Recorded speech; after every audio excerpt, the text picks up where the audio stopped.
Hello and thank you for joining me today. Today I'm going to be doing an autumn leaf, so just a little quick sketch really in the Derwent Tinted Charcoal, because I know one or two of you do like these pencils and have got these pencils.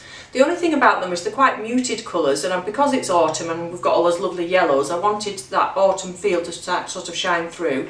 So I'm actually using the coloured paper. So this is a pad I've used before, but I decided to use this nice bright yellow and actually use the yellow of the paper to shine through a little bit, because like I say, we've got quite muted colours. Although they are lovely colours, they're not very bright. So I'm allowing some of that paper just to shine through. So I'll just pop that down and tell you which colours I've used. So, sorry for not looking at the camera while I read these. We've got peat, sand, white, glowing embers and green moss. So the leaf itself was mainly green, yellow and red. So for the reds I used the glowing embers and obviously the green moss, and then the yellow of the paper. I did the initial drawing with the sand one just to get the main lines of the actual outline of the leaf and where the veins were. And then one or two little highlights with the white and one or two little areas where it was a little bit dark, where the leaf was damaged and things like that with the peat one. Okay, so I hope you enjoy it.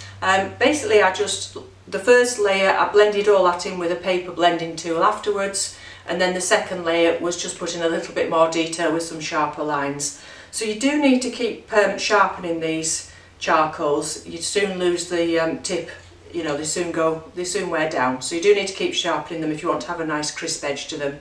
So I hope you enjoy this little sketch, and let me know in the comments below how you're enjoying using your charcoal pencils and what subjects you like using them for too. Thanks for watching, and bye for now.